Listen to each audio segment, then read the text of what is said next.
Hey,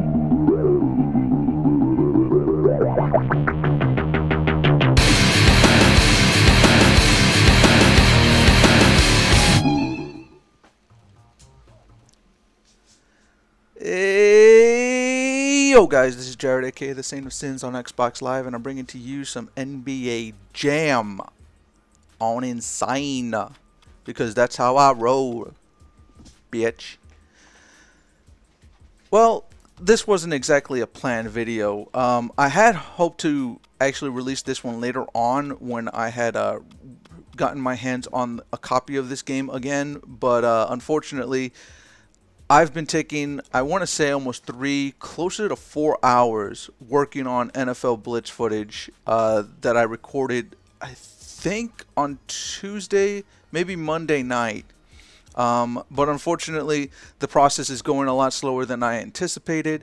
A lot of color corrections being put into the footage, and that's going to require some extra rendering time. And right now, I don't want to sit here going a day without posting up at least one video for you guys.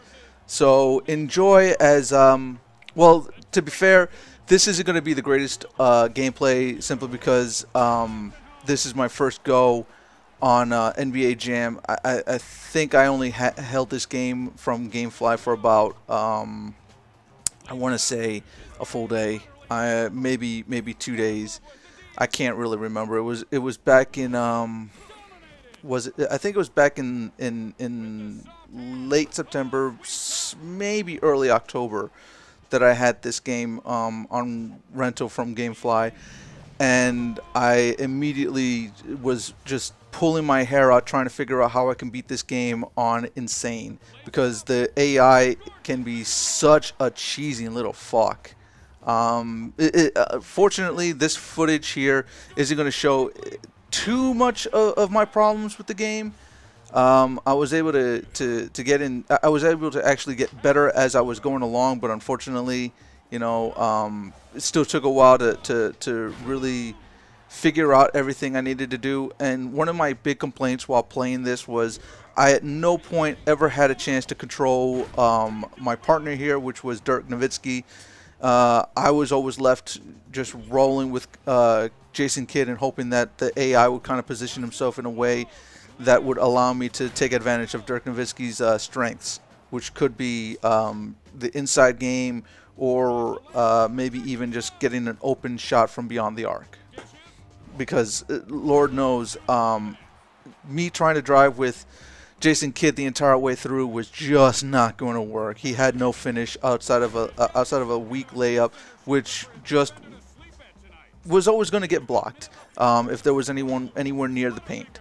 I had noticed that relatively early on in my exchange with the Timberwolves, and unfortunately for me, the entire way of playing this game, I never got beyond the Timberwolves on Insane.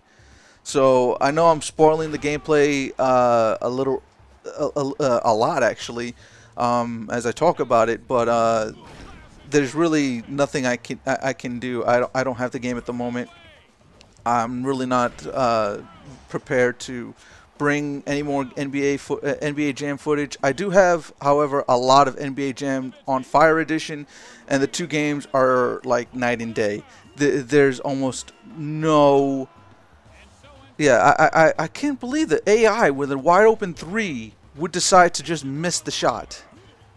Just outright decide to miss. So yeah, as you can see, I was kind of handicapped in a lot of ways, and that's one of the things I enjoy about NBA Jam on Fire Edition. I don't have that issue.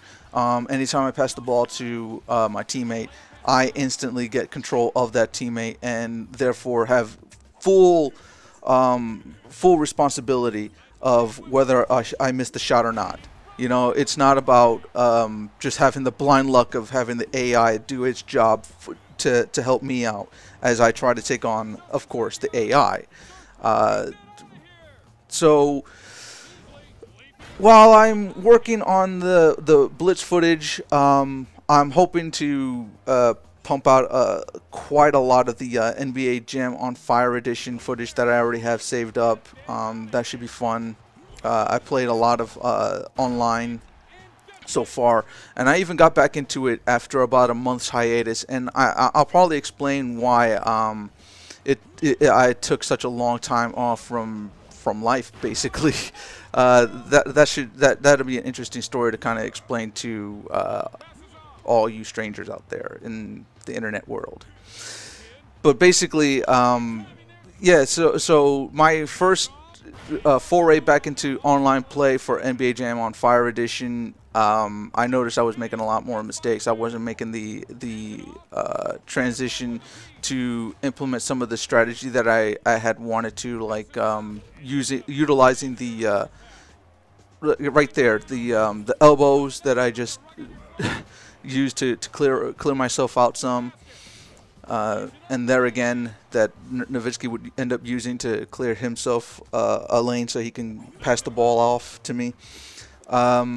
One of the other things I had noticed was I still haven't gotten used to trying to pump fake people online.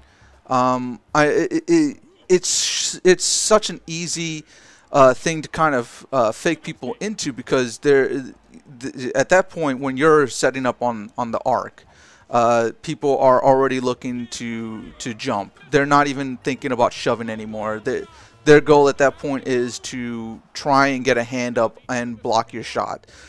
Because if once you get the timing down on your release, you're golden, and anything you throw up will fall down easily for a 3 points. And yeah, so I played about, I want to say, 4 games. And at no point did it ever cross my mind to start utilizing these strategies. And it's mostly my own fault for not taking the time to just play a Jam Now session or 2 or 3 and trying to bully it into my own head, because I'm so used to beating the AI on hard and real AI without using any of these techniques. Because for the most part, it's really not so much challenging to beat the AI on NBA Jam's on Fire Edition. Here it was a mess, because the AI felt like they could do, they had the timing down for everything, and my teammate would never really help me out in ways. I couldn't switch over to try and help myself out. I'm not I'd really have to have the game again in my possession to kind of figure out if it is at all possible to be able to switch over.